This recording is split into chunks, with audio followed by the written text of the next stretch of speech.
Maestros, muy buenas noches. Buenas noches. Buenas noches con todos. Buenas noches. Vamos a iniciar nuestra reunión de hoy y vamos a compartir.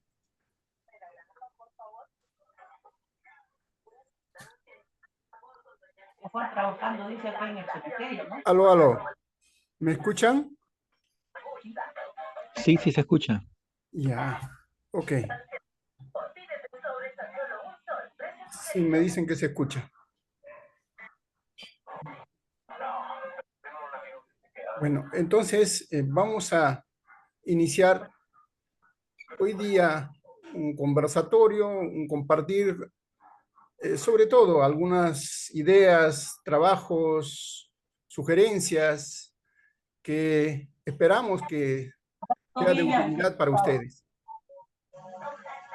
El tema es uso de materiales concretos en la enseñanza de la matemática. Mi nombre es Hernán Hernández Bautista, soy gerente general de Geniomatic, EIRL. Nos dedicamos a lo que es la elaboración de textos y enseñanza de la matemática por los medios, tanto escrito como también en forma virtual. Entonces, vamos a iniciar con esta exposición y este es el esquema de nuestra exposición. Primero hablaremos de los materiales lúdicos, que son materiales exclusivamente para juegos. Luego hablaremos de la naturaleza abstracta de la matemática para sostener por qué es que tenemos que usar materiales concretos en la enseñanza de la matemática. Y tiene que haber una justificación. Es necesario entender esa parte porque tiene que haber un fin, un objetivo que tiene que cumplirse con el uso de los materiales concretos. Entonces, vamos a hablar justamente de la naturaleza abstracta de la matemática y luego terminaremos ya mostrándoles algunos materiales concretos, sobre todo como sugerencia y compartir algunas experiencias que venimos trabajando en la enseñanza de la matemática. Entonces, vamos a empezar de una vez con los materiales lúdicos. Los materiales lúdicos lo estamos llamando de este modo a aquellos materiales que su función es básicamente el juego, que deben desarrollar algunas habilidades, desarrollar también algunas capacidades, pero fundamentalmente se trata de jugar. Entre ellos acá tenemos el Tangram, ya lo conocen, que son unas piezas con los que uno puede armar diferentes figuras, ¿no? Principalmente de animalitos, de objetos. La Torre Hanoi probablemente no lo conozcan muchos y ahora vamos a ver cómo funciona esto. El ajedrez, todo el mundo lo conoce. El origami, que son trabajos con papel, también desarrollan algunas habilidades muy importantes. Este tema del origami. El NIM es un juego muy interesante que también muy poco conocido, entonces vamos a explicar en qué consiste. Los dados, bueno, todos lo conocen, los casinos y el Lego.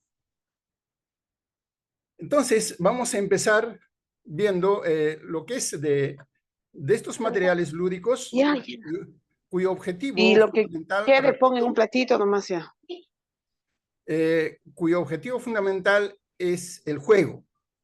Es decir, básicamente entretenimiento, y como les decía, que también desarrollan algunas habilidades, ¿no? Por ejemplo, el ajedrez desarrolla la capacidad de concentración, la memoria, y el origami también desarrolla, por ejemplo, los trabajos manuales de diversos grados, y así, cada uno desarrolla ciertas habilidades, pero que se tratan de juegos.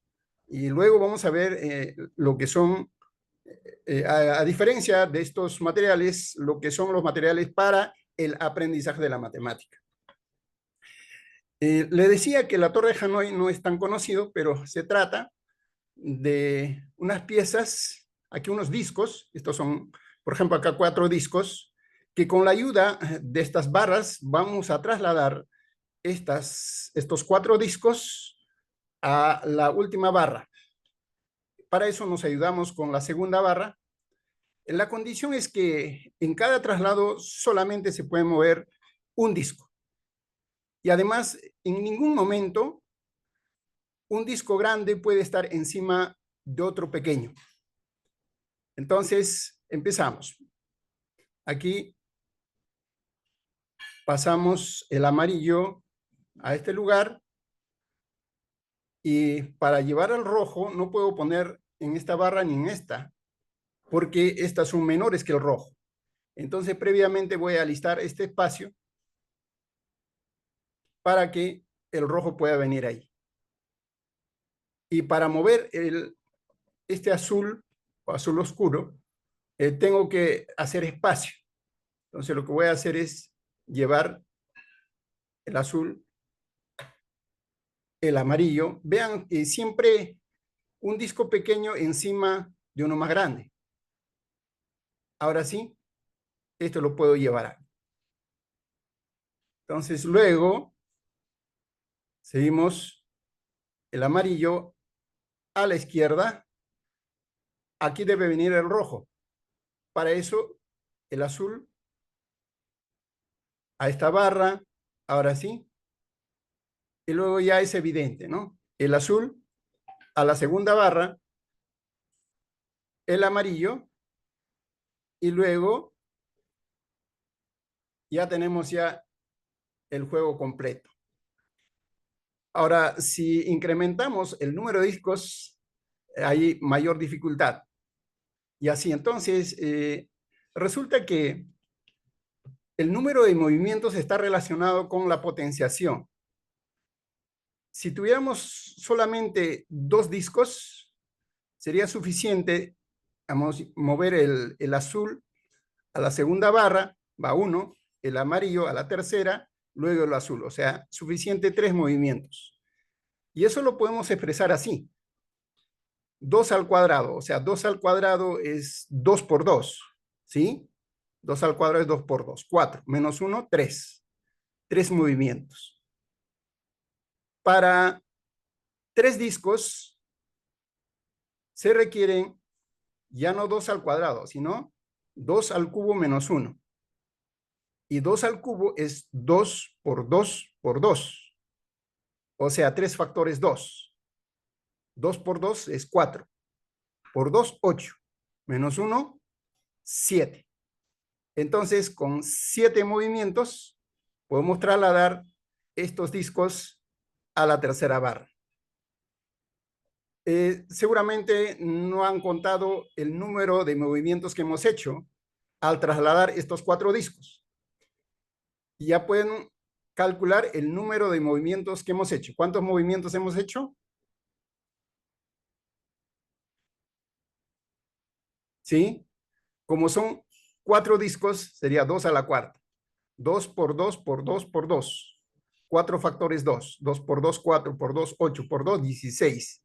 Menos 1, hemos hecho 15 movimientos. Pero esto básicamente es para jugar, ¿no? Esto es solamente una parte cuantitativa para, digamos, inducir, ¿no? Cómo se comporta el número de movimientos del juego. El NIM. El NIM se juega con piezas del tipo que le voy a mostrar para que se vea. Puede jugarse con este tipo de piecitas o también con cualquier otra. Puede ser de repente piedritas o lo que fuera. Botones. Bien, entonces, ¿en qué consiste esto? Consiste en lo siguiente. Consiste en capturar la última ficha. Es decir, gana el que captura la última ficha. Y la regla de juego es la siguiente. Cada jugador a su turno puede retirar 1 o si quiere 2, pero 3 no. Máximo 2. O sea, si quiere retira 1 o puede retirar 2. El siguiente igual. Puede retirar 1, puede retirar 2. El que sigue retira 1. Vamos a suponer que yo retiro 1. Tú retiras 2. 1. Y yo también retiro 2. Ahora tú retiras 1. Yo retiro 1, tú retiras 1 y así vamos a ir vamos a llegar hasta el 14. Quien captura el 14 es el ganador. Pero resulta que acá se puede deducir una estrategia. Razonamos así. Si yo quiero capturar el 14, ¿cuál de estas piezas debo capturar? O sea, para capturar 14, antes del 14, ¿qué pieza debo capturar? El 11. Porque si yo capturo el 11, mi contrincante, si retira 1, correctamente el correo yo retirando 2, gano. No escribas otro. Si ya no voy a repetir mucho esa parte porque... Bueno, entonces, si capturo 11, mi contrincante puede retirar 2, máximo 2. Si retira 2, yo capturo el 14. Entonces voy retrocediendo. Para capturar el 11, necesito capturar el 8. ¿Sí? Para capturar el 8, necesito capturar el 5. Para capturar el 5, necesito capturar el 2. Entonces, ¿cuál es la estrategia? La estrategia es empezar jugando. O sea, quien empieza jugando, si conoce la estrategia, ya tiene asegurado el éxito. Entonces, si yo empiezo, tengo que capturar el 2. Mi compañero, si captura 1, completo con 2, siempre completando a 3. Si se dan cuenta, aquí intervienen grupos de 3, o sea, múltiplos de 3, ¿verdad? Múltiplo de 3. Ahora, podemos variar este juego, digamos que la regla sea retirar máximo 3, ya la cosa se complica, ¿no? Entonces, tiene una serie de variaciones el juego del NIM. Pero acá la idea es que el estudiante pueda descubrir la estrategia, ¿no? Una vez que descubre la estrategia, ya prácticamente el juego ya no tiene atractivo, porque en este caso, por ejemplo, si hubieran 12 piezas, entonces simplemente tengo que capturar los múltiplos de 9, porque 12 es múltiplo de 3. Capturo el 10, el 12, el 9, el 6, el 3.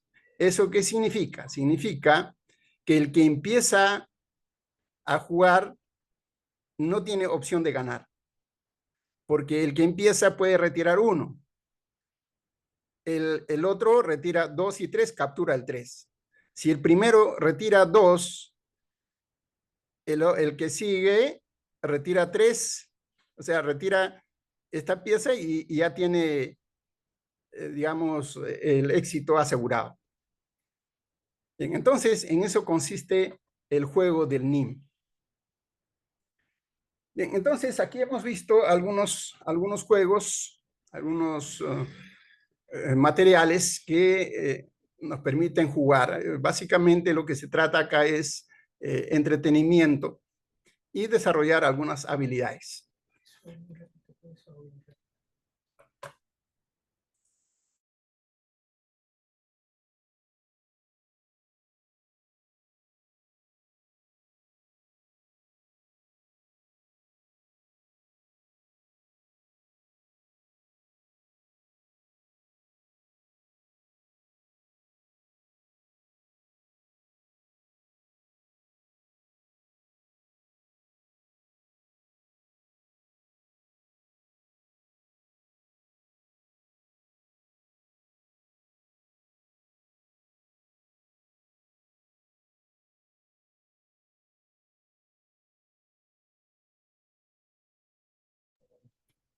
Ya, muy bien.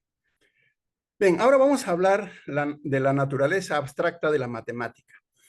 En realidad, el tema que queremos desarrollar es este, ¿no? O sea, ¿qué es en sí la matemática? La matemática es un reflejo de la realidad en diferentes aspectos de la realidad, en cuanto a lo cuantitativo, a la forma, puede ser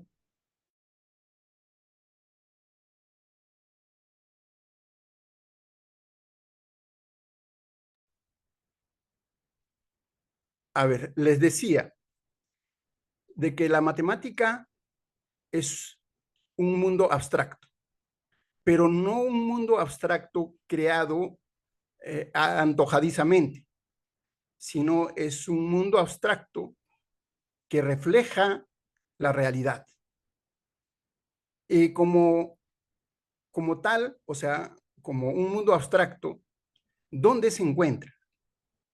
Se encuentra en la mente. Cuando, por ejemplo, dibujamos un triángulo, decimos, este es el triángulo, pero en sí el triángulo, cuando lo dibujamos, el dibujo representa lo que tenemos en la mente. O sea, en sí no es un triángulo.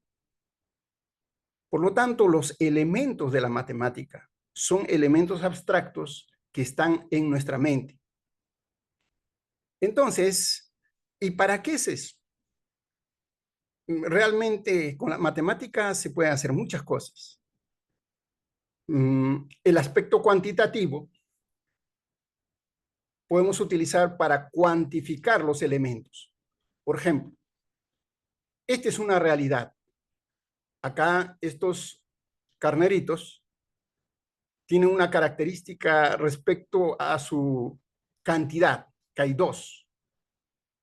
Y esto refleja o esto expresa esa cantidad. Pero esto es un símbolo y es un nombre. Y en realidad, y esto, el concepto de número está en nuestra mente. Lo escribimos de este modo para comunicar mi idea, la idea que tengo respecto a la cantidad. Aquí tenemos una figura, una imagen que podríamos, digamos, dibujarlo de repente en la computadora, diseñar, pero que al final esto refleja una realidad. O puede ser que antes que se haga la realidad, lo podemos dibujar la idea que tenemos de lo que queremos hacer. Entonces, este concepto abstracto se convierte en una realidad.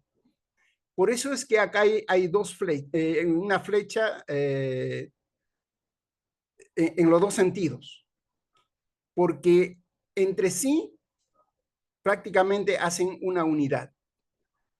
O sea, lo abstracto nace de la realidad, pero vuelve a ella, porque de otro modo no tendría sentido. O sea, ¿para qué tendríamos simplemente los conceptos de números, de formas, de las figuras y todas esas cosas si no pudiéramos utilizarlo en algo productivo, en algo que sea significativo o útil para nosotros. Es que la matemática, por estar en un mundo abstracto, nos permite hacer muchas cosas. Por ejemplo, en los yacimientos mineros se sacan muestras todos los días. En los yacimientos grandes se sacan muestras, cientos de muestras. Y se hace una estadística de esas con las leyes. Las leyes, cuando hablamos de ley de mineral, lo que queremos decir es que en realidad en un mineral que está en la naturaleza no está el cobre puro, sino está mezclado con las rocas. Entonces, una parte de esas rocas es el cobre. Y eso se expresa en porcentajes. Generalmente los yacimientos de cobre en vetas, estamos hablando de 3%, 4%, pero en yacimientos grandes, a tajo abierto, generalmente es 0,5%, en el mejor de los casos 1%, ¿no? Entonces, a eso nos referimos cuando decimos leyes. Entonces, se muestrean todos los días cientos de muestras y se hace una estadística de esas muestras. Y se saca una media o un promedio y se analiza, ¿no? Hasta qué ley es rentable y una serie de cálculos que se hacen. Y hay una ciencia que se llama la geoestadística, que hace lo contrario. ¿Cómo así? Voy a un yacimiento nuevo, a un cerro, y encuentro algo de cobre. Digamos, saco 50 muestras. Con esos 50 muestras saco un promedio de las leyes de esas muestras. Y con esas leyes, yo diseño, es decir, reproduzco leyes. Lo contrario de lo anterior. En lo anterior tengo un montón de leyes, un montón de muestras, de cada muestra una ley y hago una estadística. Ahora es al revés. Tengo la ley de unas cuantas muestras, ¿no? Tengo la ley promedio y con esa ley promedio la matemática crea un montón de muestras, miles de muestras, como que el yacimiento ya estuviera funcionando. Pero la ley media de todas esas muestras creadas, inventadas prácticamente, tienen como media, o sea, tienen como promedio la ley promedio de esas 50 muestras. Entonces, como de esa ley promedio de pocas muestras hemos reproducido muchas leyes, entonces modelamos un yacimiento nuevo. Un yacimiento como que tuviera esas leyes que hemos creado, esas miles de leyes. Y con eso podemos hacer los cálculos de cuántos camiones se necesitan, qué ley media necesitamos para mínimo, para que sea rentable, una serie de parámetros. Es decir, modelamos todo un yacimiento, creamos, con esas 50 muestras creamos todo un modelo y trabajamos como si existiera ese yacimiento. Pero eso es simplemente virtual, eso es simplemente abstracto. En la realidad no existe. Y así hacemos modelos con las matemáticas, por ejemplo, un puente. Se hace un puente imaginario y se puede someter a una serie de fuerzas a ese puente, lo cual no se podría hacer en la realidad. Imagínense que para cada experiencia, para cada experimento, hiciéramos un puente. En realidad nos saldría demasiado caro.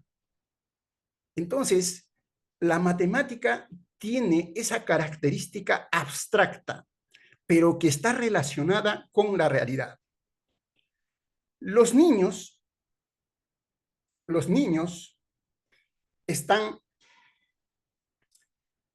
familiarizados o pueden interactuar con los objetos reales. Ellos no están familiarizados con el mundo abstracto.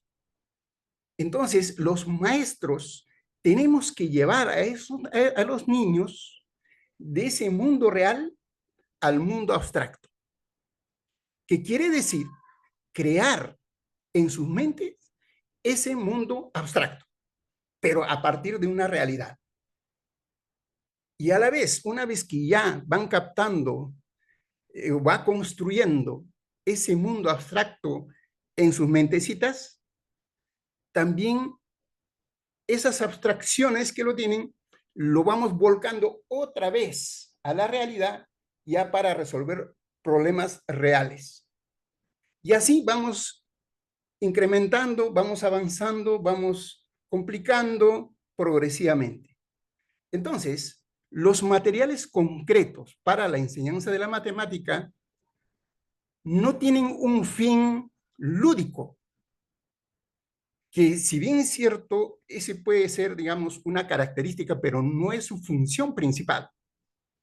Su función principal es crear conceptos matemáticos, conceptos abstractos en la mente del niño. Lo que perseguimos con los materiales concretos no es entretener a los niños, no es hacerle atractiva la clase, sino que ellos hagan un constructo en su cerebro de ese mundo real en forma ya de pensamiento, en forma de idea. Para eso nos sirven esos materiales.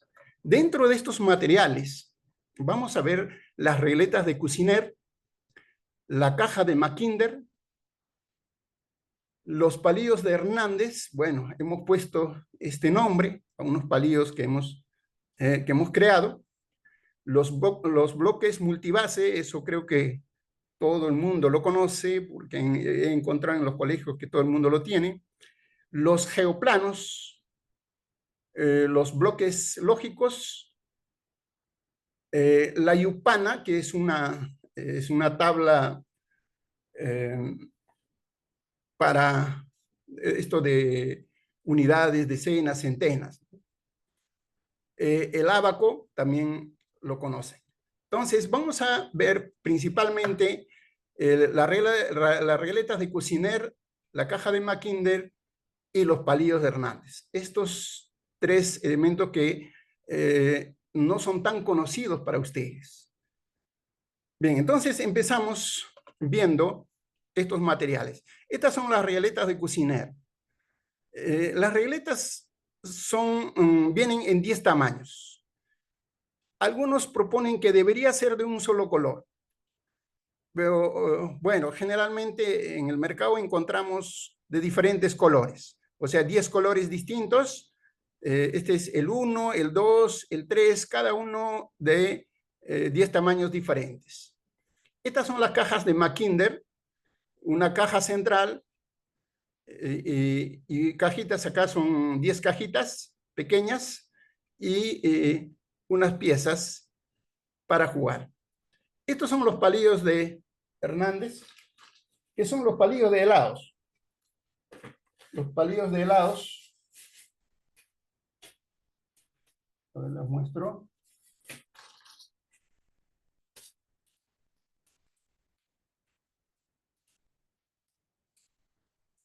Son estos palillos de helados, pero le hemos pintado un extremo para orientar, o sea, para que tenga un sentido. ¿Sí? Ahora vamos a ver cómo funciona esto. Entonces, tenemos las regletas de Cuisiner, caja de Mackinder, Bueno, estos son los bloques multibase. Hay una maestra que prefiere usar, en lugar de los bloques multibase, las cajas de fósforo. En cada caja pone 10 palitos, ¿no? Y 10 cajitas los agrupa, y así entonces tiene unidades, decenas y centenas. Y es más real porque se ve, pues, ¿no?, que en la caja hay 10 palitos. Entonces, es mucho más práctico hasta cierto punto respecto a los bloques multibase. Los geoplanos son estos, son unos clavos, ¿no?, y una liga que permite desarrollar, por ejemplo, concepto de área, de perímetros, perímetro máximo, área máxima, mínima, esas cosas. Bueno, esto también lo conocen los bloques lógicos para ver formas, ¿no?, de diferentes formas. Bueno, acá solamente hay cuadraditos, círculos, rectángulos, para que los niños se familiaricen con las figuras, y también se puede trabajar seriaciones, ¿no?, o sucesiones gráficas, y también esto es lo que llaman patrones, ¿no?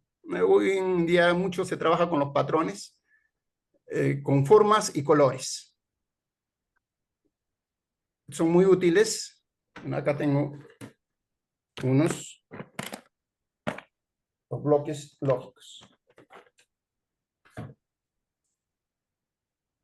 Bueno, esta es la yupana.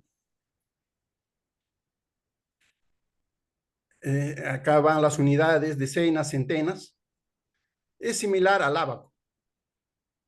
El ábaco también lo conocen. Entonces vamos a ver, en primer lugar, cómo funciona la caja de Mackinder y cuál es su función. Principalmente la caja de Mackinder es para fijar los conceptos de las operaciones básicas. O sea, la adición, la multiplicación, la sustracción. Entonces vamos a empezar con la adición. Bueno, aquí tenemos un problema, pero lo que se trata es de sumar 8 más 9. Entonces, aquí tenemos las fichas y vamos a utilizar dos cajitas. Estas dos cajas. En una ponemos 8 fichas. Vamos contando. 1, 2, 3, 4, 5, 6, 7, 8. En la otra, 9.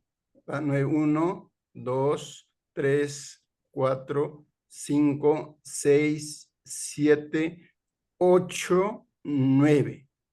Luego, contamos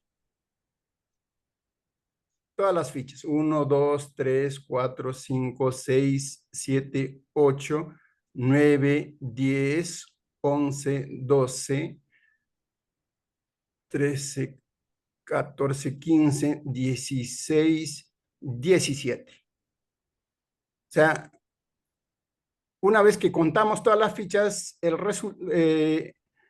esa cantidad nos va a dar el resultado. Aquí la idea es fijar el concepto de adición. Para uno, esto puede ser muy sencillo, pero he hecho experiencias con niños de 4 o 5 años. Les pregunto así, ¿no? Les digo, ¿cuánto hay aquí?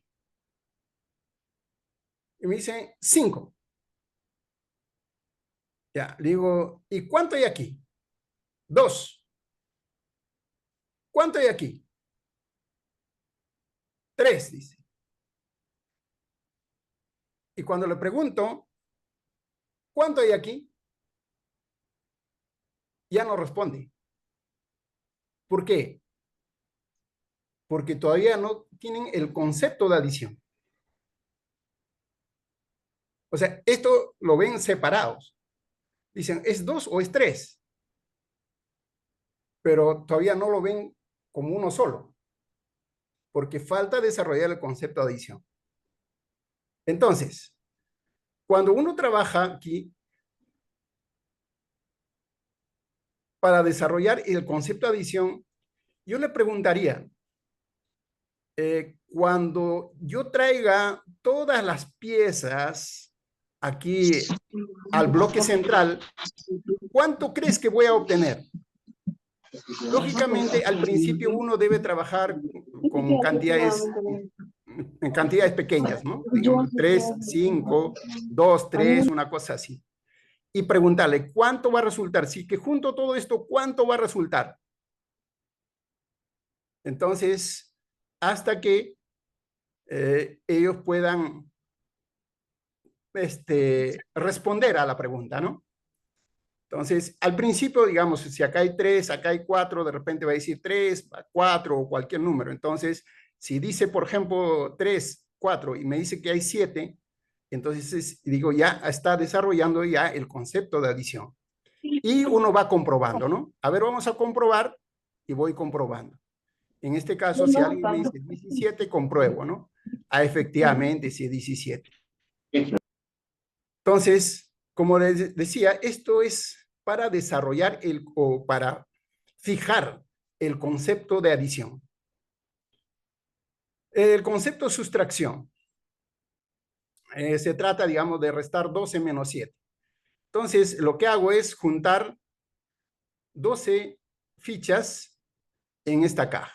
Voy contando, ¿no? 12 fichas. A ver, 2, 4, 6, 8, 10, 11, 12. De estas 12 fichas, le quito 7, ¿no? 7. Entonces, 1, 2, 3, 4, 5, 6, 7. Y lo que me queda es la diferencia. Igualmente puedo ir preguntando, ¿no? Si que yo saco 7, ¿cuánto va a quedar? O sea, tratando de que llegue al nivel abstracto. Aquí lo importante es que ustedes vean cómo funciona esta caja de Mackinder. Los maestros, las maestras sobre todo, creo que la mayoría son maestras, ya saben cómo implementar, ¿no? O sea, yo no les voy a decir exactamente cómo van a hacer, pero yo les doy la idea cómo funcionan esta caja de Mackinder, ¿no? Esa es la idea. Ahora, la multiplicación. Quiero multiplicar 4 por 5. Entonces, lo que voy a hacer es simplemente utilizar 4 cajitas. Y en cada caja debo poner 5 piezas. ¿Sí? 5. Son 4. En 4 cajas, 5 piezas. A ver. 1, 2, 3, 4, 5. 1, 2, 3, 4, 5. 1, 2, 3, 4, 5. 1, 2, 3, 4, 5. Ya, al final cuento todas. Igualmente aquí, ¿no? Yo podría preguntar, una vez que distribuyo, digo, ¿cuánto? Si yo pongo aquí todas las fichas, ¿cuánto va a resultar? Hasta que ellos puedan desarrollar su capacidad de abstracción. Va a haber un momento en que abandonan esto, ¿no? O sea, este es al principio. Por eso los materiales concretos nos sirven básicamente como puente de transición de una situación concreta a una situación o a un mundo abstracto. Y una vez que el niño ya construyó o ya comprendió o ya adquirió el concepto, entonces ya trabajamos en forma abstracta y de ahí viene recién el algoritmo. El algoritmo ya es, por ejemplo, si yo voy a sumar 235 más 428, ya no voy a estar usando pues la caja de Mackinder, sería absurdo porque no es su objetivo esto. Entonces, en ese caso ya tengo que enseñar o tengo que trabajar ya el algoritmo de la adición. Cada operación tiene su propio algoritmo, ¿no? El algoritmo de la adición, el algoritmo de la sustracción, pero hay que tener en cuenta que esos son algoritmos. No es la adición en sí misma, no es la multiplicación. El concepto de adición es lo que estamos haciendo, lo que estamos desarrollando, el concepto de multiplicación. Ahora, para trabajar el concepto o para desarrollar el concepto de división, quiero dividir 12 entre 4. Entonces, lo que voy a hacer es 1, 2, 3, 4, 5, 6, 7, 8, 9, 10, 11, 12. Estas 12 piezas lo voy a distribuir en 4 cajas. En 4 cajas. ¿No? Entonces voy distribuyendo de uno en uno. 1, 1, 1, 1. Luego otro más. Y así. Ya está. En cada caja entran 3. Entonces hay 4 grupos de 3. Porque cuando digo 12 entre 4, lo que estoy diciendo es en 12 unidades, si formo 4 grupos, ¿cuántas unidades va a haber en cada grupo? Entonces, el resultado es 3. Esto es muy práctico, por ejemplo, si en lugar de 12 hubiera tenido 13 piezas, 13 acá, entonces, una vez que distribuyo, va a sobrar una pieza. Entonces, en ese caso, ya estamos trabajando el concepto de la división inexacta, ¿no?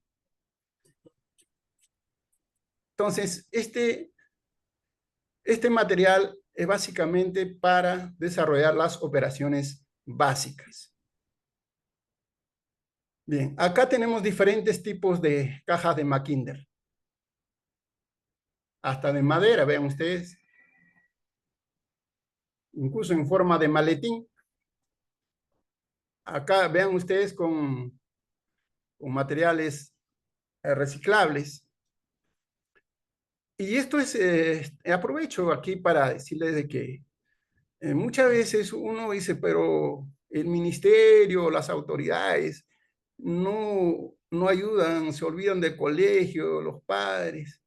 Pero he visto que muchos colegios, muchos maestros elaboran sus propios materiales con lo que encuentran reciclando. También solicitan a sus estudiantes y ellos mismos elaboran sus propios materiales. Entonces, si uno quiere trabajar, creo que no hay imposibles, ¿no? Bien, entonces ahí tenemos la caja de Mackinder. Ahora vamos a ver las regletas de Cuisiner. La regleta Cuisiner realmente tiene mucho más alcances que la caja de Mackinder. Realmente es muy útil. Algunos que les gusta esto de el método Singapur, todo eso pueden utilizar las regletas de Cuisiner. Empecemos viendo las 4 operaciones básicas, ¿no? Entonces, se trata de sumar 15 más 7. Entonces, ¿qué hago? 15 lo voy a expresar siempre con las regletas más grandes, ¿no? O sea, 15 sería la regleta de 10 y una regleta de 5. Y luego le agrego la regleta de 7. Y para saber el resultado, como estas 2 regletas superan la barra de 10, entonces aquí pongo la barra de 10 y aquí me faltaría esta pieza. Y por lo tanto, el resultado sería 2 regletas de 10 más una pieza de 2, o sea, 22. De ese modo, entonces voy trabajando. Entonces, incluso acá ya estamos trabajando, incluso llevando, ¿no? 15 más 7. 5 más 7 ya llevando. Y acá no es necesario explicar el algoritmo. solamente trabajando con las regletas podemos ver en qué consiste la adición. La sustracción, vamos a restar 15 menos 7. Entonces, primero, nuevamente, 15. Ahora le voy a quitar 7. 7. Y esto sería la diferencia, ¿no? Veo que la diferencia es la regleta de 8, ¿no? Porque eso es lo que completa a 15 unidades. Como acá hay 7, para que complete a 15, 8. Entonces, aquí estamos viendo que estamos haciendo la sustracción, pero completando, ¿no? Completando. Acá hay 15, 7. ¿Cuánto le falta a 15? Perdón, ¿cuánto le falta a 7 para 15? Este es, y esta es la pieza de 8. Ese sería el resultado. La multiplicación es muy interesante. Voy a multiplicar 5 por 7. Entonces, busco una barra de 5. Entonces, 5 por 7 viene a ser 5 veces 7, ¿no? 5 veces 7. Entonces, a este 5 va 1, un 7, otro 7, 5 veces. Y por eso es que las regletas de Cuisenaire tienen los tamaños exactos, ¿no? O sea, están prácticamente formados por cuadraditos, ¿no? Este es un cuadradito. Entonces, aquí caben exactamente 5 regletas de 7 a lo largo de esta barra de 5. Y para saber el resultado, lo que hago simplemente pongo uno a continuación de otro.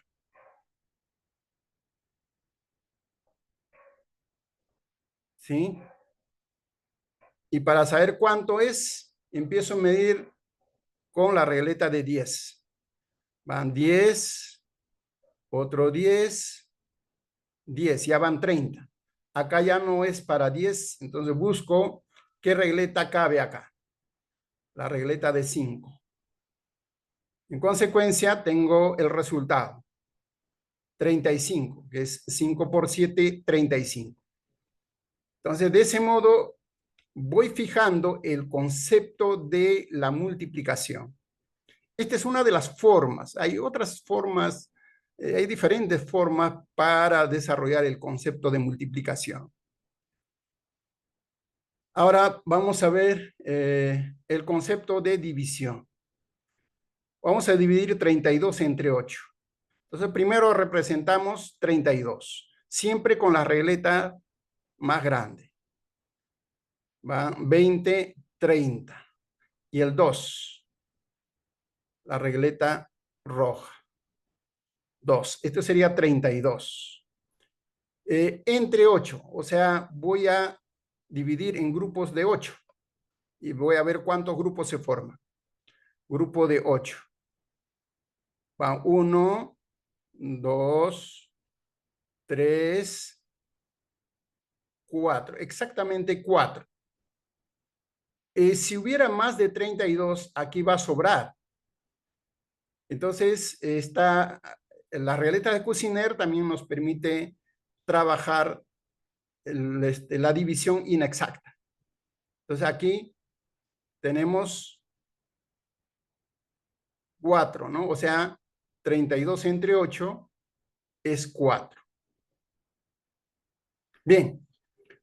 Ahora vamos a ver algunos problemas que podemos resolver utilizando estas regletas. Vamos a ver acá.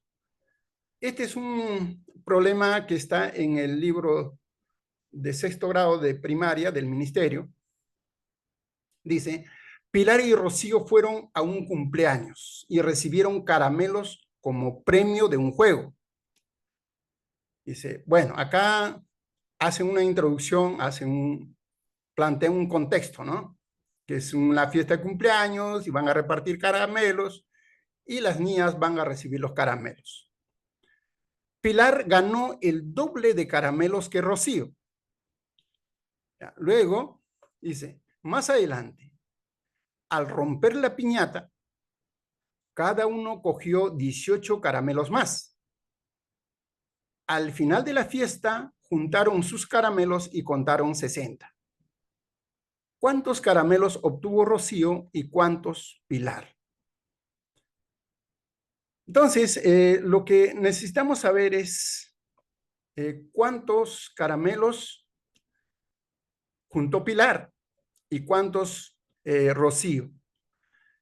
Aplicamos esta primera parte. Dice, Pilar ganó el doble de caramelos que Rocío. ¿Pero cuánto ganó Rocío? No se sabe. Entonces vamos a representarlo con una regleta, que puede ser cualquier tamaño. Usamos una regleta. Entonces vamos a considerar que Rocío recibió esta cantidad de caramelos. Pilar ganó el doble. Pilar ganó el doble. ¿Cómo lo representamos? Con 2 barras, ¿verdad? Ya está. Eso es lo que ganaron en el concurso. Rocío esta cantidad y Pilar el doble. Pero cuando se rompe la piñata, cada uno cogió 18 más. O sea, ella, aparte de lo que ganó en el premio, coge 18 más. Pilar igual, 18 más. Y luego juntan todos los caramelos y los cuentan. Y cuando los cuentan, me resulta 60. Entonces, con esto ya podemos determinar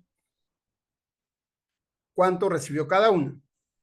Entonces, el problema aquí radica en determinar cuánto representa cada barra, ¿verdad? ¿Cómo lo hacemos? Aquí tenemos 18 y 18 ya, las que cogieron al romper la piñata. Entonces, acá ya van 36, 18 más 18, 36. Pero en total debe haber 60. Si acá hay 36, aquí estará pues el resto, lo que le falta a 36 para 60. ¿Cuánto le falta a 36 para 60? Muy bien, ya está. Con eso, ¿qué nos está diciendo? Nos está diciendo de que estas 3 barras hacen 24. Las 3 barras hacen 24. Yo quiero saber cuánto hace cada barra. ¿Qué hago? Como 3 barras hacen 24 y quiero saber cuánto vale cada barra, entonces divido 24 entre 3. Y eso me da 8. Eso quiere decir que Rocío recibe 8 y 18 más. 8 y 18. Eso es 26. ¿Y Pilar recibe cuánto? 8 más 8. 8 más 8. 16 más estos 18 hacen 34. Y efectivamente, 26 más 34 suman 60. Ya está, suman 60. Entonces, Rocío obtuvo 26 caramelos y Pilar 34.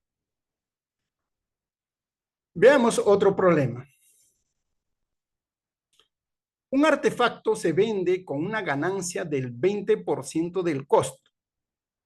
Si se vende en 300 soles, hay 2 preguntas. ¿Cuál es la ganancia y cuál es el costo? Aparentemente, esto puede aparentar, valga la redundancia, cierta dificultad. Pero en realidad no es así. Es bastante sencillo. En primer lugar, tenemos que entender qué significa 20%. El total siempre es el 100%, ¿verdad? 100%. Muy bien. Entonces, 20% vendría a ser ¿qué parte? ¿Qué fracción? O sea, ¿cuántos 20 hay en 100? Hay 5 20, ¿verdad? 20, 20, 20, 20, 5 20. O sea, si el total es 100%, 20% viene a ser la quinta parte. 20% es un quinto.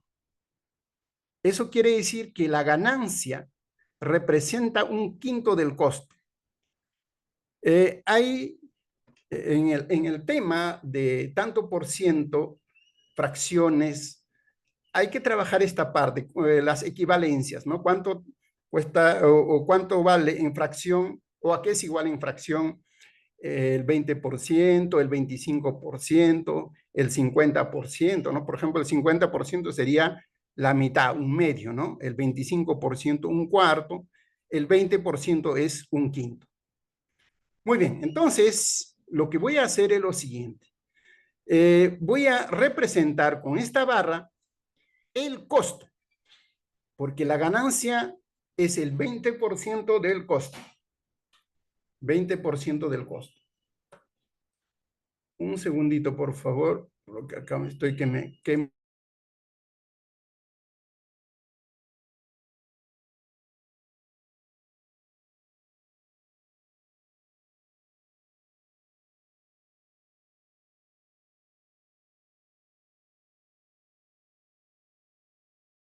Ah, disculpen, está que me cocinaba ya.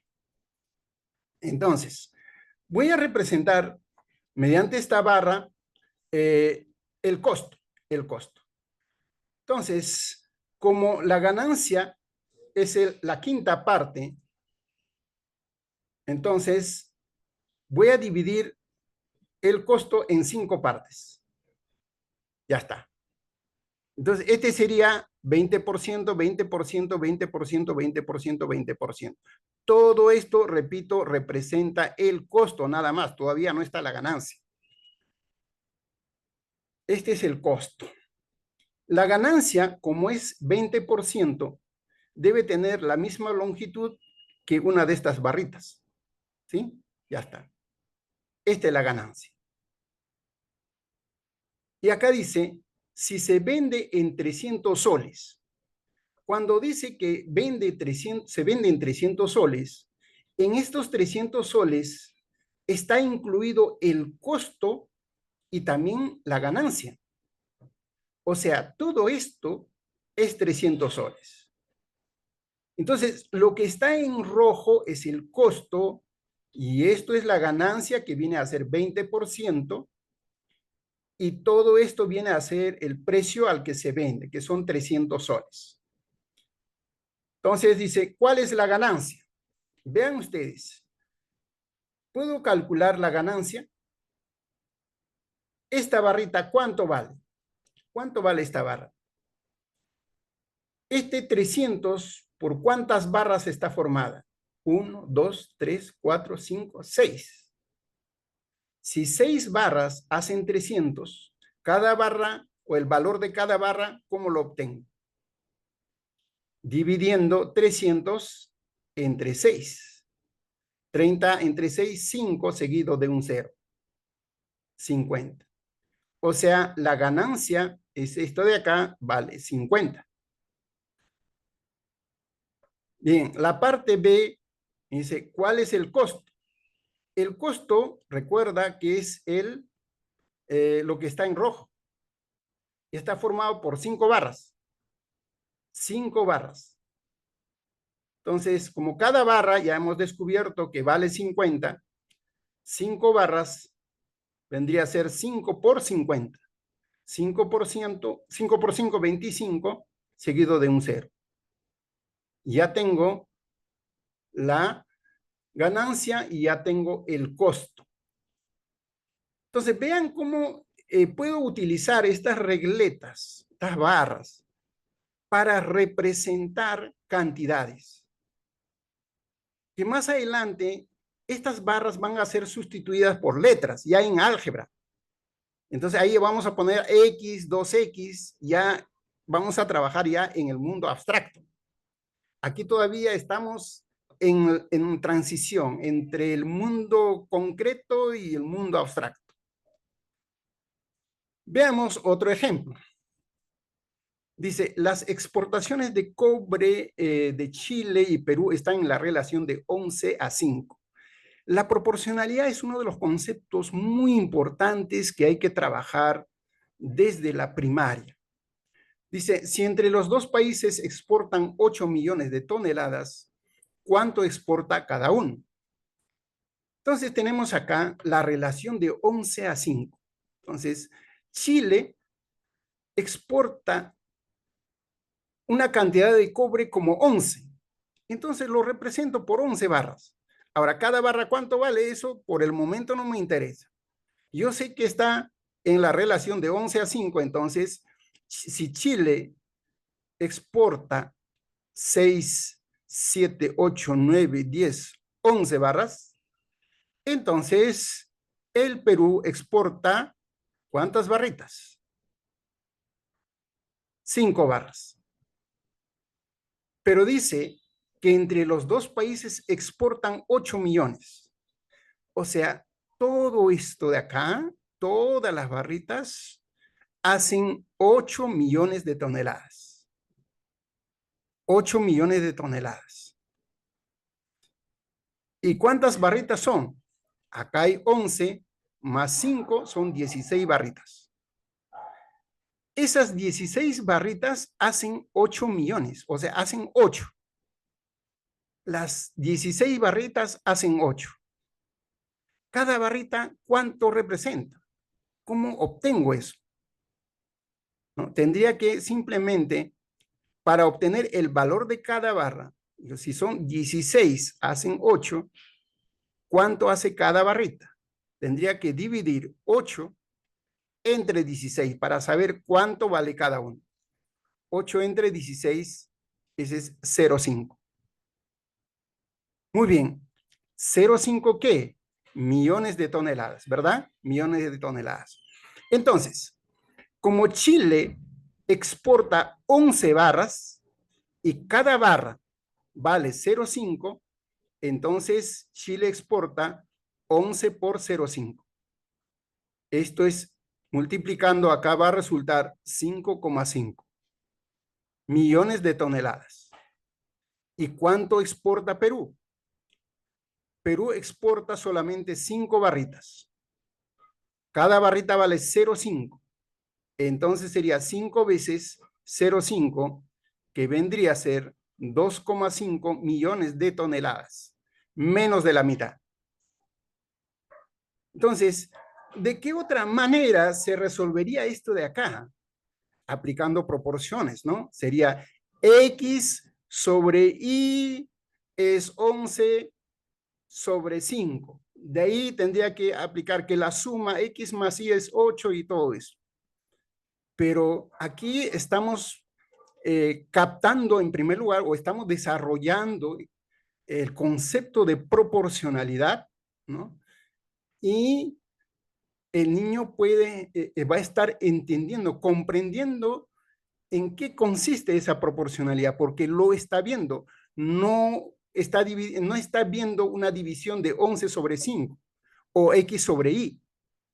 Está viendo acá o puede estar representando con materiales concretos. Ahora veamos un último ejemplo de esto. Dice, Alejandro quiere cercar su terreno con una malla de alambre. Si en un mapa a escala 1:500 el perímetro de su terreno mide 40 centímetros, ¿cuántos metros de malla de alambre necesita? Aquí estamos viendo el concepto de lo que es la escala 1:500. ¿Qué significa? Que un centímetro, si yo dibujo un centímetro, una línea de 1 centímetro en el terreno, eso representa 500 centímetros, 1 centímetro en el papel, perdón, 1 centímetro en el papel, dibujo una barrita, 1 centímetro, representa 500 centímetros en el terreno. Eso es lo que quiere decir 1:500.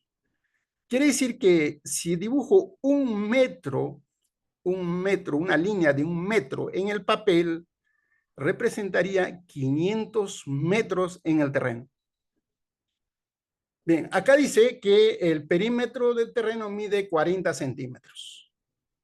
Entonces, quiero saber cuántos metros de malla de alambre necesita. Entonces, voy a representar esta proporcionalidad mediante las barras.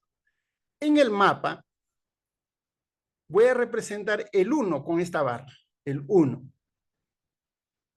Y en el terreno, voy a representar 500 con esta barra. No es necesario que la longitud de esta barra sea 500, sería absurdo, imagínense. Entonces, simplemente esto es, yo digo que esto representa 500. Es una barra que podría ser la barra de 5, ¿no? Entonces, para el caso del problema, digamos, esta barra representa 1, que está en el mapa, pero en el terreno no es 1, sino es 500. Y para facilitar las cosas, esto lo voy a dividir en 5 partes.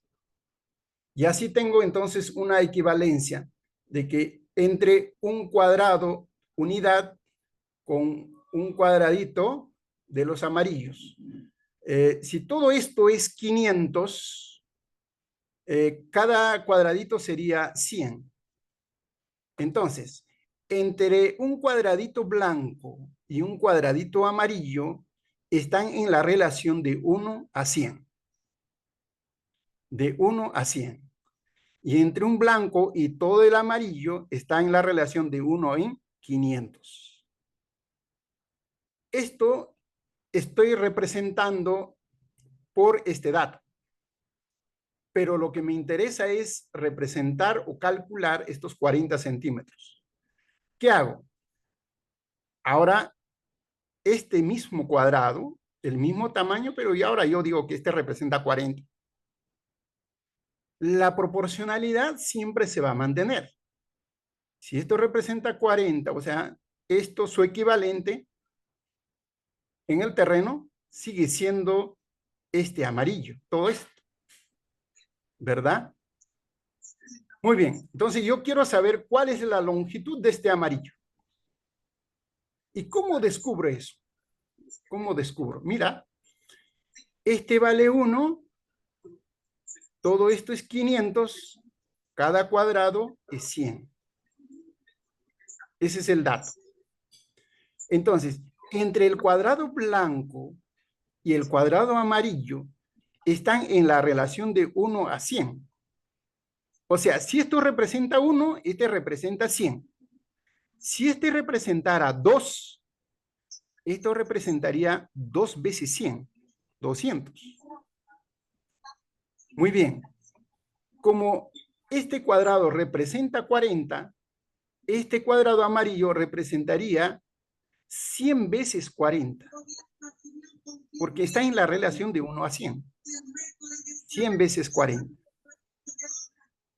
Ya con esto ya lo tengo resuelto el problema, porque yo ya sé que cada cuadrado vale 4000. Con este dato nada más. En la relación de 1 en 100, este es 40, este es 40 por 100. Si este fuera 20, este sería 20 por 100. Si este fuera 10, sería 10 por 100. 40, 40 por 100. Pero ese es el valor de un cuadradito. Acá hay 5 cuadrados. Entonces, toda la barra representa 4000. Este vale 4000, ¿no? 40 por 100, 4000. Entonces, esto sería 5 veces 4000, ¿no? 5 veces 4000. 4000 por 5. Esto es 20000. Ya está. Si esto representa 40, esto representa 20000. Pero ahora las unidades, esto está en centímetros, esto también tiene que estar en centímetros. Entonces, yo ya sé que el perímetro es 20000 centímetros, pero me están preguntando en metros. ¿Cuántos metros? Yo sé que 100 centímetros es 1 metro. Entonces, si esto lo reemplazo, los 100 centímetros por 1 metro, me quedaría solamente 200 metros. estas son algunas ideas que les planteo respecto al uso de las regletas de Cucinero. Bueno, eso es lo que yo digamos, yo estoy compartiendo con ustedes. Pero a partir de acá, cada maestro ya puede imaginarse, ya puede desarrollar sus propias estrategias, sus propios métodos o formas de utilizar la regleta de Cucinero con estas ideas básicas, ¿no? De repente esto ya es un poquito complicado, pero en realidad, si uno, al principio, claro, para cualquiera es aparentemente complicado, pero en realidad no es así. Es bastante sencillo usando materiales concretos. Aquí lo único que tiene que hacer es razonar un poco, aplicar el concepto de proporcionalidad y nada más. Bien, ahora vamos a ver los palillos de Hernández. Como palillos de Hernández podemos utilizar palillos de fósforos. Lo que pasa es que los palillos de fósforos son muy pequeños. Los palillos de helados, ¿no? Creo que ya les mostré. Estos son los palillos. También se podía utilizar sorbetes. Aquí he puesto vasos descartables. ¿Por qué? Porque hay algunos maestros que pegan los vasitos en la pizarra y van poniendo las barritas dentro de los vasitos, ¿no? Por eso he puesto, o sea que en la pizarra se pueden pegar los vasitos y trabajar con los palillos. Básicamente, estos palillos es para desarrollar las operaciones con números enteros. Años venimos trabajando cómo a superar ese problema que tienen los niños de operar con los números enteros. Porque cuando uno dice menos 2 menos 3, ¿cuánto es? Dice más 5. ¿Por qué? Porque menos por menos da más. Entonces, muchas veces, cuando uno no genera conceptos en la mente de los niños, sino se le da los conocimientos ya hechos o se le da reglas, entonces ellos tratan de memorizar y se confunden memorizando varias cosas. Bueno, en primer lugar, ¿qué representan los palillos? Un palillo hacia arriba va a representar el 1. Un palillo hacia abajo representa el menos 1. Así, bien simple. Uno hacia arriba, 1, hacia abajo, menos 1. Entonces, ¿cuánto representaría esto?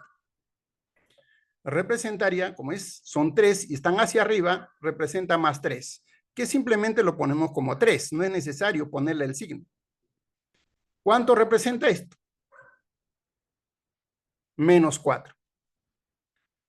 Ahora, los palillos también podemos representarlos, mediante los palillos podemos representar, por ejemplo, variables.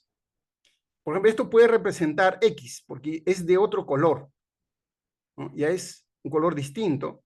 Entonces ya no va a representar, pues, cantidades numéricas, X. Esto puede representar X cuadrado, por ejemplo, porque al final esto nos va a permitir desarrollar las operaciones algebraicas, ¿no? Reducción de términos semejantes y resolución de ecuaciones. Entonces, 2 hacia abajo, por ejemplo, si cada uno representa X cuadrado, esto representaría menos 2X cuadrado. ¿Cuánto representaría esto? Cada palillo representa X, como están hacia abajo, menos 3X. Entonces, eso es lo que representan estos palillos. Ahora, ¿para qué? ¿O cómo realizamos las operaciones con los palillos? El principio es bien simple. Un palillo hacia arriba con un palillo hacia abajo se eliminan. Claro, más 1 menos 1. O sea, 2 palillos de sentidos opuestos hacen 0. Esa es la regla de operación. O sea, no hay nada más difícil acá. Por ejemplo, si quiero operar 3 menos 5, represento el 3. ¿Cómo represento el 3? ¿Y cómo represento el menos 5?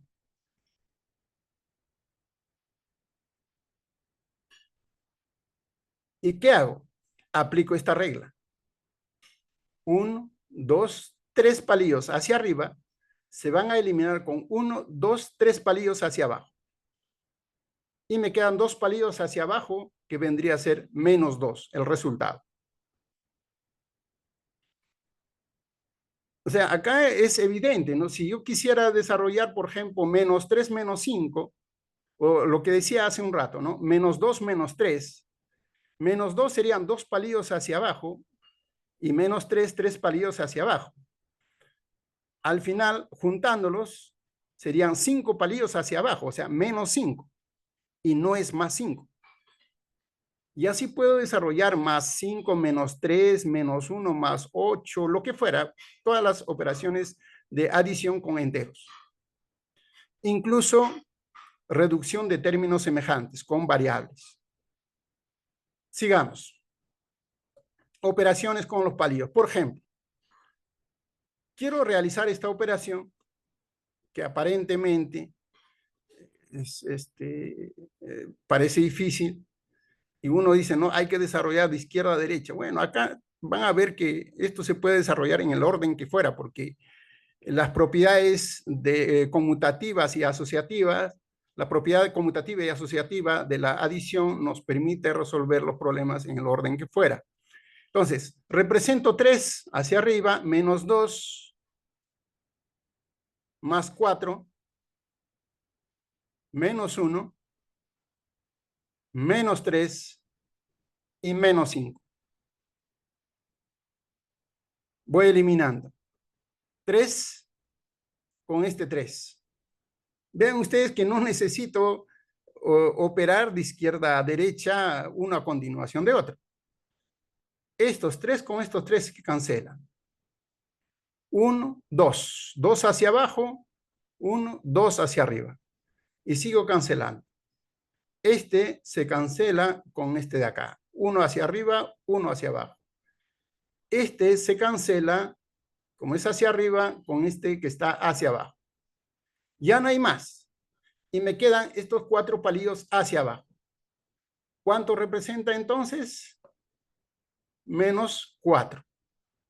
Ahí está el resultado. Entonces, este es las operaciones con números enteros. Es uno de los temas muy álgidos en la matemática.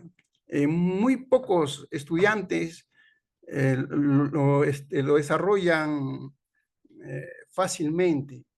He encontrado jóvenes que van incluso ya a estudiar instituciones ya superiores, y cuando les pregunto menos 5, más 3, o sea, una operación con números enteros, tienen dificultades.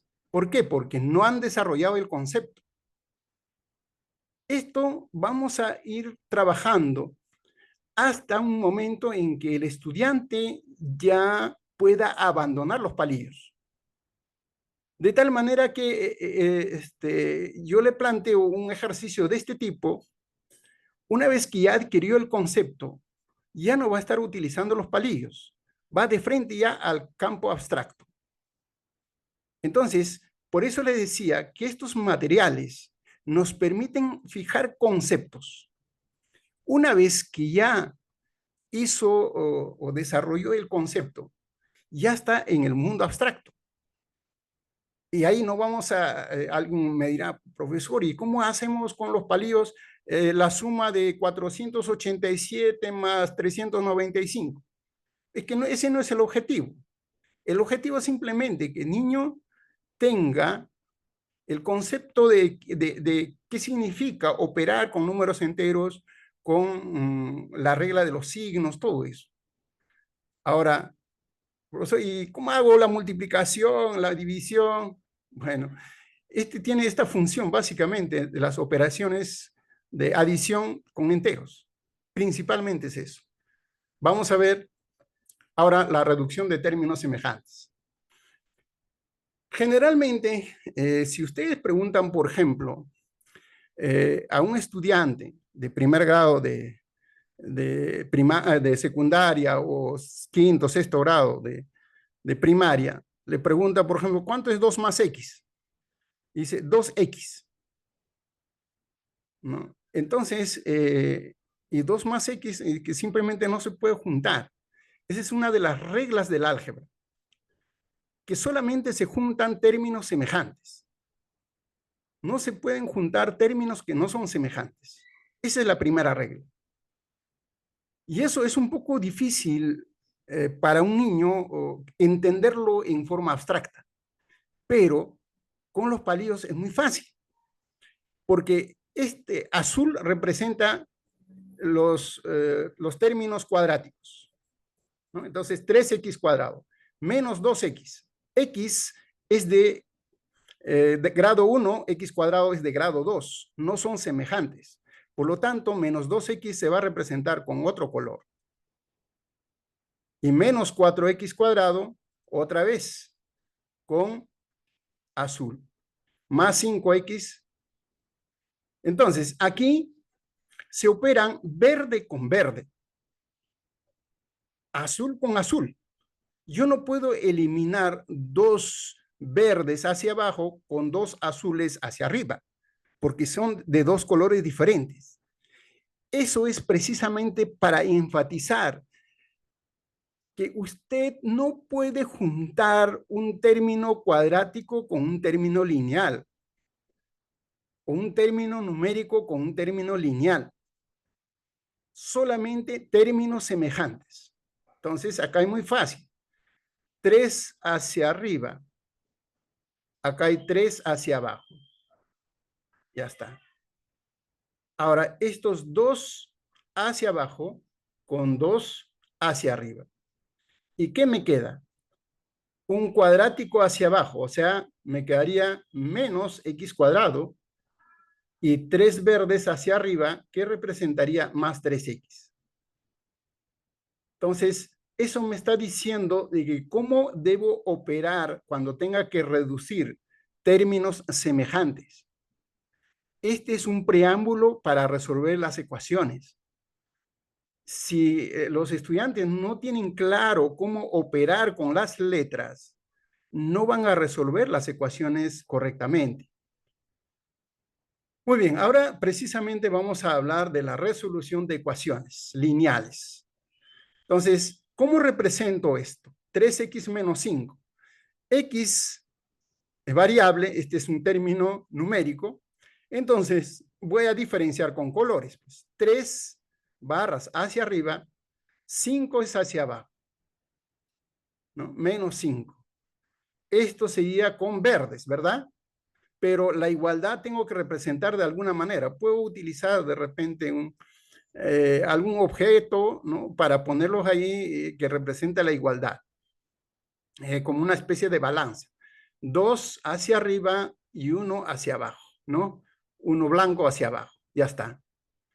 Entonces, en una ecuación, ¿cuál es la regla? Que si yo quito 2 verdes que están hacia arriba en el primer miembro, igual tengo que hacer en el segundo miembro, porque de otro modo la balanza se va a desequilibrar, ¿no? Se va a desequilibrar. Entonces, la regla es bien simple. 2 hacia arriba con estos 2. Ojo, estoy en una ecuación, ya no estoy operando. En la operación se eliminan porque están en un solo miembro todos. Pero acá no, esto está en un miembro y esto está en otro miembro. Entonces es como si estuviera esto en una balanza, en un platillo izquierdo, platillo derecho. Si de platillo izquierdo quito 2, entonces se va a balancear hacia la derecha. Para que no se balancee, entonces tengo que eliminar también acá 2. O sea, lo que hago aquí a la izquierda, tengo que hacer lo mismo a la derecha. Muy bien. Ahora ya no hay más verdes que eliminar. Ahora elimino esto de acá, ya está.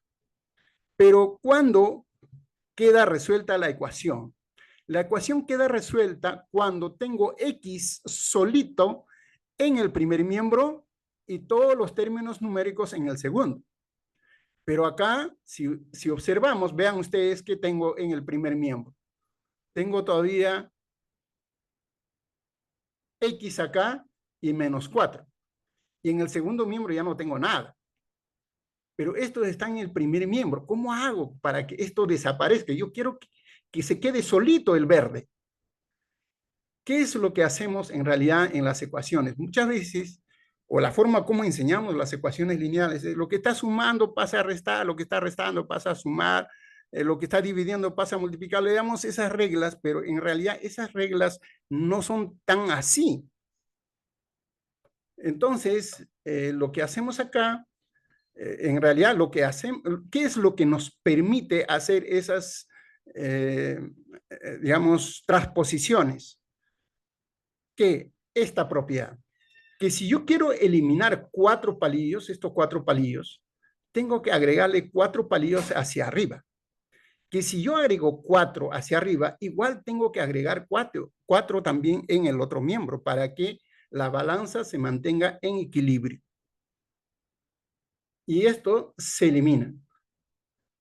Y es así, vean ustedes, este 4 que aparentemente pasó, lo que estaba restando pasó a sumar, aparentemente, pero no es que pasó a sumar, lo que hemos hecho es aplicar esta propiedad. Hemos sumado 4 a ambos miembros. Entonces, se cancelan esto y me queda aquí X igual a 4. Entonces, ahí tengo la solución. Ahora veamos otro ejemplo más. 5x más 3, 3x menos 1. Otra cuestión que es importante aclarar aquí. Maestros, ¿para qué hacemos esto? Recuerden, con esto no es que queramos entretener a los estudiantes o queremos resolver operaciones difíciles, no. Esto lo estamos haciendo solamente para fijar conceptos. Para fijar conceptos. Luego, deducimos las reglas, teorizamos y una vez que ya estamos en el mundo abstracto, trabajamos en el mundo abstracto. Esto solamente nos sirve precisamente para fijar los conceptos. Entonces acá tengo 5x más 3. Esto va a ser igual a 3x menos 1. Ya está. Entonces, inmediatamente, en realidad en la práctica lo que tiene que hacer es retirar los palillos. Porque no vamos a ir tachando. En realidad lo que hacemos es retirar. Retiramos estos 3 y del otro lado también retiramos esto. Ahora, esto está hacia abajo, estos están hacia arriba y ya no puedo retirar más. ¿Qué hago entonces? Lo que hemos hecho hace un rato. Quiero eliminar estos 3 para quedarme solamente con los verdes al lado izquierdo. Entonces, ¿qué hacemos? Le agregamos 3 con cabeza hacia abajo. Igualito hacemos en el segundo miembro. Y así, esto se va a cancelar. Retiro esto con este de acá. ¿Y qué me queda? 2, 4. Entonces, acá uno puede ver que cada palillo verde equivale, vamos a separar un poquito, a 2 palillos blancos que están hacia abajo, ¿cierto? Entonces, si un palillo verde X equivale a 2 palillos hacia abajo, eso significa que la solución es X igual a menos 2. De ese modo, entonces, hemos resuelto esta ecuación lineal. En consecuencia, como resumen, podemos decir que los palillos de Hernández nos permiten realizar o fijar los conceptos de operaciones con enteros, reducción de términos semejantes y resolución de ecuaciones lineales. Ahora, si dijeran, profesor, ¿y cómo resuelvo si es x más 1 entre 5? No, ahí ya tenemos que utilizar los algoritmos, ¿no? Esto es solamente, repito, para fijar los conceptos.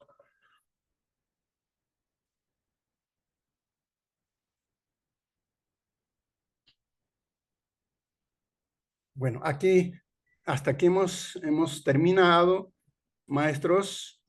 Gracias por su atención y más bien me gustaría sus comentarios, sus preguntas.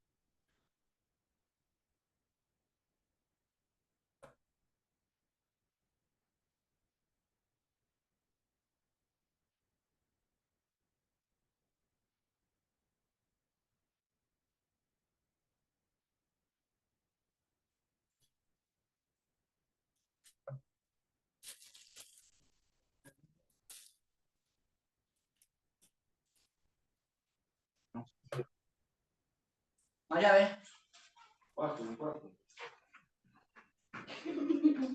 Active su micro, Filco. Por favor, active su micro.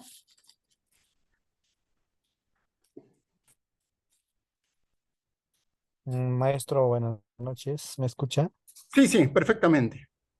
Maestro, buenas noches. De igual manera a todos los colegas que están presentes y en primer lugar también felicitar, maestro, por su tiempo, por darnos esa enseñanza, ¿no? Lo que es en el área de matemática, bastante interesante.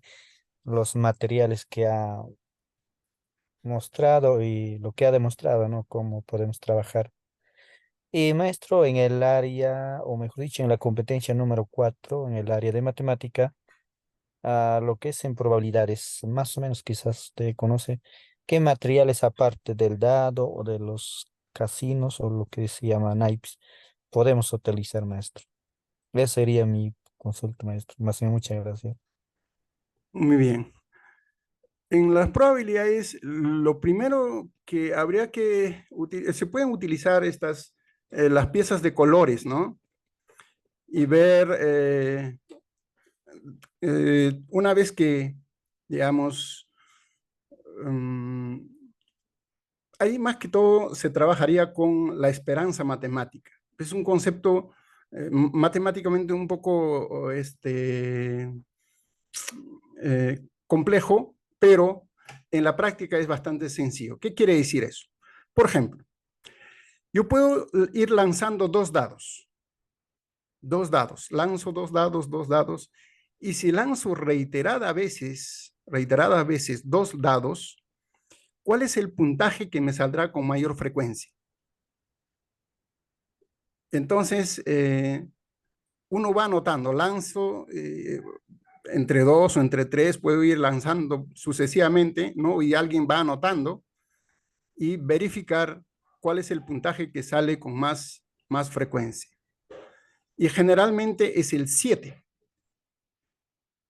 Y eso lo podemos ver en la distribución, en un cuadro donde ponemos en el eje horizontal los resultados de un dado y en el eje vertical los resultados del otro dado. Y cuando sale en un dado sale el 1 y en el otro sale 1, entonces se obtiene el puntaje 2. Cuando en un dado sale 3 y en el otro 5, por ejemplo, se obtiene el puntaje 8. Entonces, ¿cuál es el puntaje que sale con mayor frecuencia? Generalmente es el puntaje 7. Entonces, verificar cómo estadísticamente se cumple lo que ocurre teóricamente. Entonces, podríamos de repente experimentar con objetos, por ejemplo, en una urna podría poner fichas, ¿no? Distintos, o fichas de dos colores, ¿no? Por ejemplo, fichas de este tipo, y digamos 10 de un color y 5 de otro color. Y se entiende teóricamente cuánto me sale la probabilidad y luego verificar estadísticamente con extracciones reiteradas. Eso podría desarrollarse con cualquier material como fichas, como botones, algunas bolitas también que venden en el mercado, que son bastante económicos. Con eso se podría trabajar. Para todos.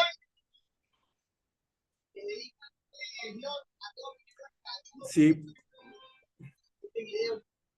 sí, profesor Filco. Ah, ya, ya. Ah, ya. Ok.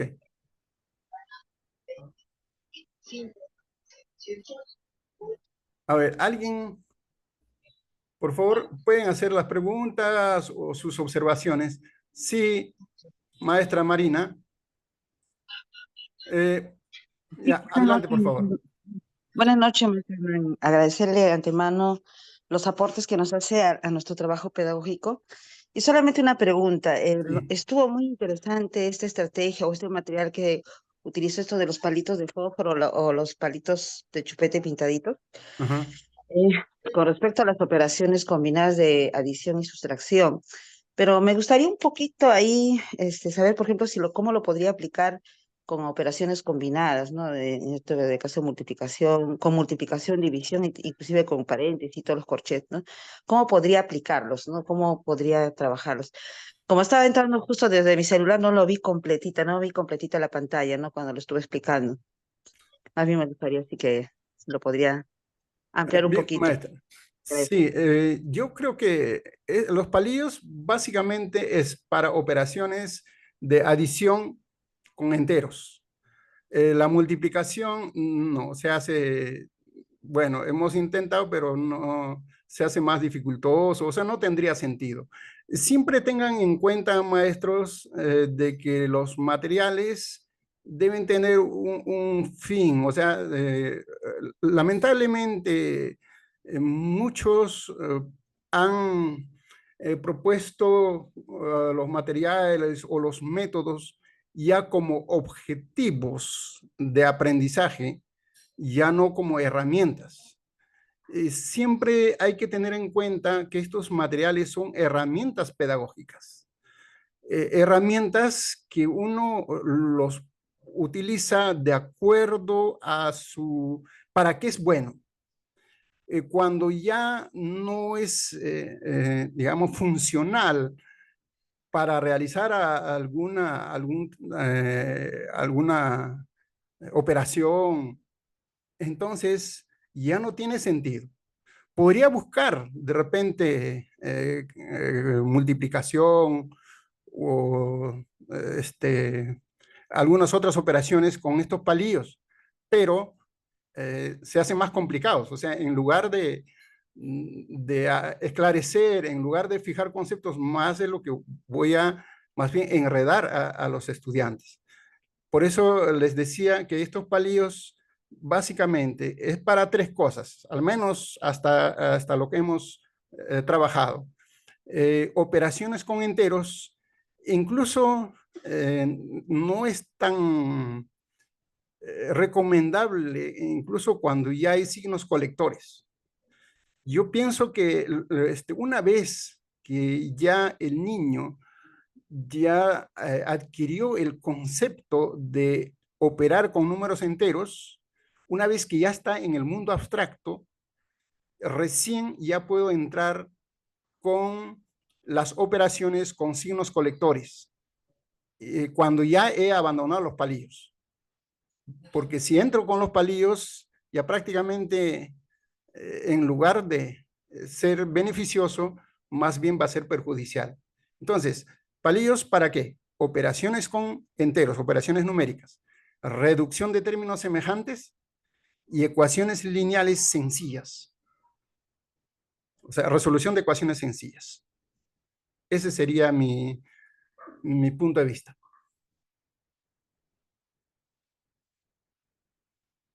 Muchas gracias por la aclaración, maestro. Buenas noches. Buenas noches.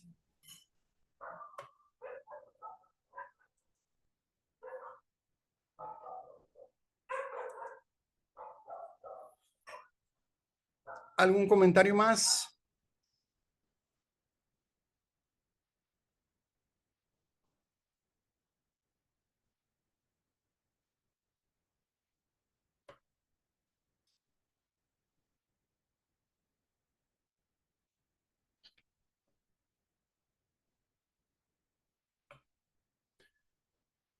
Bueno, maestros, no habiendo más comentarios, más preguntas, yo les agradezco su presencia y espero que les sirva de algo. Eh, algunos digamos, de los conceptos que hemos desarrollado, lo hemos incluido en los textos de matemáticas. Entonces, tenemos los textos desde primero de primaria hasta quinto de secundaria, y con un enfoque diferente, ¿no? Sobre todo, en cada capítulo hemos incluido lo que es el código QR, que le permite al maestro y sobre todo al estudiante ingresar y ver en video la lección. Y esto es muy útil, sobre todo en los primeros grados, porque en los primeros grados los que hacen la tarea o los que apoyan la tarea son los padres. Entonces, algunos padres ya se han olvidado de algunos conceptos, pero viendo los videos lo pueden recordar fácilmente y pueden apoyar mejor a sus hijos. Entonces, esa es la característica que tienen. Somos los primeros en haber publicado textos de matemática con código QR. Lo hemos hecho desde el año 2016, 2017, más o menos. Y ahora seguimos trabajando con los textos escolares e incluyendo estos materiales, ¿no? Y poco a poco también vamos a ir incluyendo más los materiales que hemos compartido con ustedes en la medida en que vayamos adentrándonos, sobre todo con los maestros, que hay veces cuando uno propone cosas un poco diferentes o que no están dentro, digamos, de lo acostumbrado, a veces encontramos rechazos, ¿no? Pero esperamos de que vayamos mejorando progresivamente. Ese es nuestro objetivo. Entonces, muchas gracias, maestros. Esperamos que puedan seguir participando. Iremos desarrollando de repente otros temas. La próxima semana esperamos hacer ya para los maestros de secundaria algún tema de matemática, y así iremos compartiendo algunas experiencias nuestras con los maestros tanto de primaria como de secundaria. Gracias, maestros, por su presencia. Hasta otra ocasión.